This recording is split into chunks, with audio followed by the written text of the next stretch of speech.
নমস্কার বন্ধুরা, প্রিয়া blog with কিচেনে সবাইকে স্বাগত জানাই মহাদেবের আশীর্বাদে। আশা করি সবাই ভালো আছেন, সুস্থ আছেন। বন্ধুরা, চলছে এখন নবরাত্রি, চৈত্র মাসের নবরাত্রি। হিন্দুদের আরও একটি বিশেষ উৎসব এই নবরাত্রি। নবরাত্রির শেষ দিন ভগবান শ্রীরামের জন্মতিথি হিসেবে পালন করা হয়ে থাকে রামনবমী হিসেবে।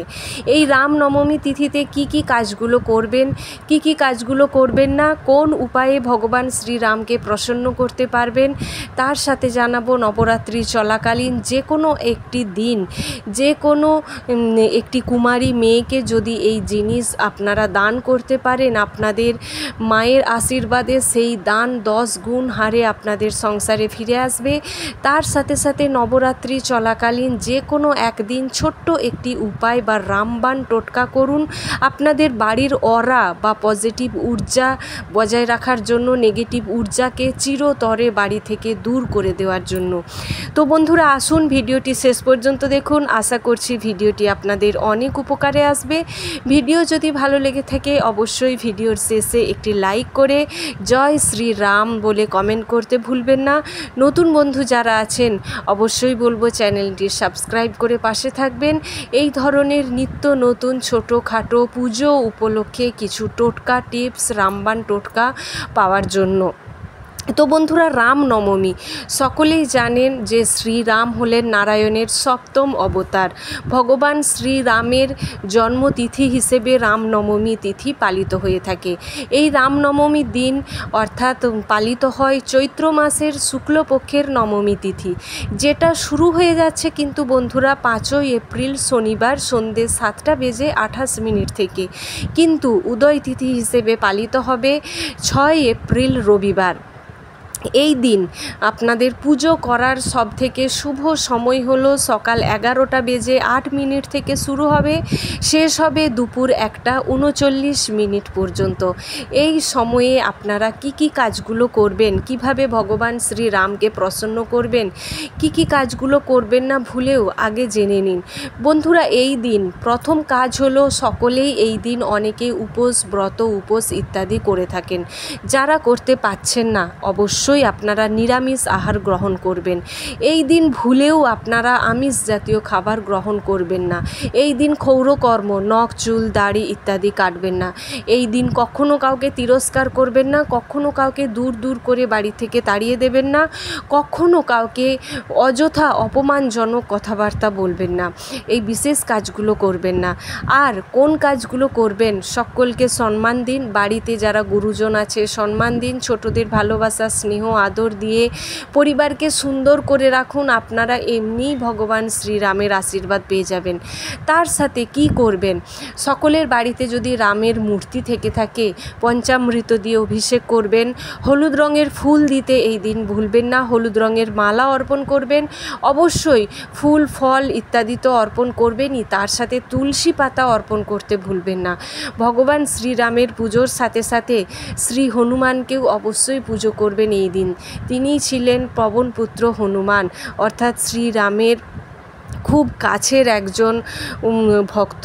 তো বন্ধুরা, এই দিন আপনারা যাদের বাড়িতে বিগ্রহ নেই তারা কি করবেন, যাদের বাড়িতে বিগ্রহ নেই একটি অবশ্যই এই দিন যদি পারেন রামনবমীর দিনে রাম দরবারের অর্থাৎ ভগবান শ্রীরাম, সীতা মা, লক্ষ্মণ আর হনুমানজির 4টে মূর্তি একসাথে একটি ফটো ফ্রেম, পটচিত্র এই দিন বাড়িতে নিয়ে আসুন। পরিষ্কার সুন্দরভাবে একটু ভালো করে পরিষ্কার পরিচ্ছন্ন করে একটি হলুদ কাপড় পেতে, তার উপর চৌকিতে হলুদ কাপড় পেতে সেই ফটো স্থাপন করুন, পুজো করুন। হলুদ রঙের ফুল দিয়ে একটি ঘিয়ের প্রদীপ জ্বালিয়ে কিছু ফল, উপকরণ, একটু মিষ্টি মিষ্টান্ন দিয়ে আপনাদের মনের মতো করেই পুজো করুন। তারপর জয় শ্রীরাম, জয় শ্রীরাম রাম নাম গান করুন। অবশ্যই বন্ধুরা, রামের আপনারা পাবেন। পুজো করার শুভ সময় আগেই বলে দিলাম, সকাল 11:08 থেকে দুপুর 1:39 পর্যন্ত। এরপর আসুন জেনে নিন এই নবরাত্রি চলাকালীন এই বিশেষ জিনিস আপনারা যে কোনো একজন কুমারী মাকে গিফট করুন, অর্থাৎ কুমারী মেয়েকে। এই সময় দেখবেন কুমারী পুজো হয়ে থাকে। এই কুমারী পুজোতে অষ্টমীর দিন কুমারী পুজো হয়ে থাকে। এই কুমারী পুজোতে দেখবেন বন্ধুরা অনেকেই কিন্তু নানান ধরনের গিফট কুমারী মাকে করে থাকেন, কিন্তু আপনি যদি পারেন তার আগের দিনেই করুন, নচেত আপনারা অষ্টমীর দিনেও করতে পারেন। কি করবেন, 9টি জিনিস আপনারা একসাথে একটি গিফটের প্যাকেট সাজিয়ে যে কোনো একটি কুমারী মেয়েকে গিফট করবেন। কি করবেন বন্ধুরা? 9টি জিনিস একসাথে। প্রথম সব কিছুই যেন লাল রঙের হয় বন্ধুরা, যা কিছু গিফট করবেন যেন লাল রঙের হয়। প্রথমেই আসে লাল রঙের পোশাক, তারপরে আসে লাল রঙের চুড়ি, লাল রঙের টিপ, লাল রঙের নেল পলিশ, লাল রঙের আয়না, লাল রঙের চিরুনি, মেহেন্দি, তারপরে আছে বন্ধুরা লাল রঙের আরও জিনিস আছে। পায়ের নুপুরের মধ্যেও লাল স্টোন দেওয়া যদি পারেন, বা পায়ের নুপুর এমনিও দিতে পারেন। তার সাথে রয়েছে আরও নানান ধরনের সাজের জিনিস। এখন তো মাস্কারা, হ্যাঁ ওখানে কাজল দিতে কিন্তু ভুলবেন না। কাজল কালো হলেও কাজল হলো একটা রূপদানের বিশেষ একটি জিনিস। তাহলেই হয়ে গেল 9 রকম জিনিস। ছোট্ট কয়েকটি বিশেষ জিনিস আপনারা যে কোনো একটি কুমারী মাকে, তার সাথে একটি লাল রঙের ফল যেমন আপেল বা বেদানা, এই সমস্ত জিনিস দিয়ে আপনারা যদি গিফট করে তাকে খুশি করতে পেরেছেন, জেনে নিন আপনাদের ভাগ্য খুলে গেছে। মা অন্নপূর্ণা দেবীর কৃপায়, মা নবরাত্রি দুর্গা মায়ের কৃপায় এই আপনাদের সংসারে আসতে চলেছে সুদিন। আপনারা যে কিভাবে উপকার পাবেন, কি করে যে আপনারা বুঝতেও পারবেন না কোন দিক দিয়ে আপনাদের দুর্দিন জানালা দিয়ে গলে পালিয়ে যাবে আর আপনাদের দরজা দিয়ে আসবে সুদিন। এরপরে আসুন বন্ধুরা জেনে নিন এই বিশেষ দিনগুলোতে, যেমন ষষ্ঠী, অষ্টমী, রামনবমী, এই বিশেষ 3টি দিনে যে কোনো একটি দিন আপনারা যখন ধুনো দেবেন, ধুনোর মধ্যে কতকগুলো বিশেষ জিনিস মিক্সড করে নিন। বাড়ির ঊর্জা আপনারা পরিষ্কার করে নিন, পজিটিভিটি করে নিন। বাড়িতে যত রকম নেগেটিভ জিনিস আছে যার ফলে আপনাদের সংসারে কোনো রকমই শুভ কাজ হয় না, বিয়েবাড়ি, অনুষ্ঠান, এমনকি কোনো কর্মক্ষেত্র, ব্যবসা, ছেলেমেয়ের পড়াশোনা, কোনো কাজটাই হচ্ছে না, নেগেটিভিটিতে পরিপূর্ণ। বাড়িতে ঝগড়াঝাঁটি, অশান্তি লেগেই রয়েছে। এমনটা মনে হয় যে বাড়ির মধ্যে যাবই না, বাড়িতে আসলেই ঝগড়াঝাঁটি, অশান্তি। আপনারা কি করবেন? ধুনো তো দেবেনই। ধুনোর মধ্যে বিশেষ কয়েকটি জিনিস দেবেন। প্রথমেই আছে গোবরের ঘুঁটে। সকলেই জানেন আশা করছি গোবরের যে ঘুঁটে হয়, এই গোবরের ঘুঁটে একটা দেবেন। মা লক্ষ্মী দেবীর অতি প্রিয়, এতে শ্রী বৃদ্ধি হয়। গোবরের ঘুঁটে, তার সাথে দেবেন 2টো কর্পূর, 2টো এলাচ, 2টো লবঙ্গ।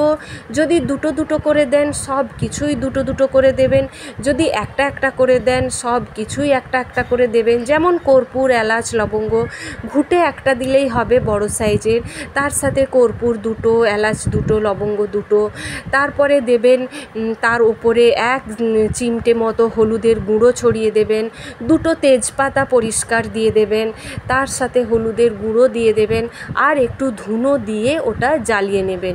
আপনাদের ঠাকুর ঘর থেকে শুরু করে বাড়ির প্রত্যেকটি আনাচে কানাচে, কোনায়, বাড়ির বাইরে, সামনে, চারদিকে এই ধুনোর ধোঁয়া বা যদি জলে সুন্দরভাবে চারদিকে বাড়ির চারপাশে ঘুরিয়ে দেখুন, বাড়ির সমস্ত নেগেটিভিটি দূর হয়ে যাবে, পজিটিভ এনার্জিতে পরিপূর্ণ হবে, আপনাদের সংসারে শ্রী বৃদ্ধি হবে। আর তার সাথে সাথে ভগবান দেবাদিদেব মহাদেবের অবশ্যই পুজো করবেন। নবরাত্রি চলাকালীন দেবাদিদেব মহাদেবের মন্দিরে যে কোনো একদিন গিয়ে 1 মুঠো আতপ চাল, একটি বেলপাতা, 1 ঘটি জল, অতি অবশ্যই যদি আপনারা সকাল গিয়ে, হয়তো সূর্যোদয়ের আগে ব্রহ্ম মুহূর্তে কিংবা সকাল 7টার মধ্যে গিয়ে যদি আপনারা পুজো করতে পারেন, এমনটা যেন না হয় সূর্যদেব আপনাদের মাথার ওপর চড়ে গেল তখন, তো আপনারা দেখবেন অবশ্যই আপনাদের অর্থকষ্ট কখনো আর ফিরে আসবে না। আশা করছি বন্ধুরা আপনাদের ভিডিওটি উপকারে আসবে। আমি এর আগের ভিডিওতে জানিয়েছিলাম নবরাত্রিতে ঘর স্থাপন কি করে করবেন, মা দুর্গাকে কিভাবে প্রসন্ন করবেন। যদি ইচ্ছে হয় আমার চ্যানেলে গিয়ে আগের দিনের ভিডিওটা দেখে আসতে পারেন। আগের ভিডিওতে আমি সম্পূর্ণ নবরাত্রির সময়সূচি বা আগামী বৃহস্পতিবার লক্ষ্মী পুজোতে কি করবেন, কিভাবে মা লক্ষ্মীকে আপনাদের সংসারে আনবেন, সব কিছুই জানিয়ে দিয়েছি বন্ধুরা। অবশ্যই করে দেখুন। ভিডিওটি ভালো লেগে থাকলে লাইক করবেন, জয় মা দুর্গার নামে বা জয় শ্রীরামের নামে কমেন্ট করতে ভুলবেন না। বন্ধু বান্ধব আত্মীয় স্বজনদের সাথে শেয়ার করে রাখুন, যাতে ভিডিওটি আপনারা পরেও দেখে উপকৃত হতে পারেন। যদি ভুলে যেতে পারেন যে কোনটা ছেড়ে কোনটা করব বা কোন জিনিসটার সাথে কোন জিনিসটা যদি গুলিয়ে ফেলেন, অবশ্যই বলবো বন্ধুরা একটি খাতায় নোট করে রাখুন। আপনারা ভালো জিনিস করবেন, মন দিয়ে করবেন, অবশ্যই সফলতা পাবেন বন্ধুরা। নতুন বন্ধু যারা আছেন আমি আবারও বলবো চ্যানেলটি অবশ্যই সাবস্ক্রাইব করে পাশে থাকুন। বন্ধু বান্ধব আত্মীয় স্বজনদের সাথে শেয়ার করুন, যাতে ওনারাও ভিডিওটি পেয়ে উপকৃত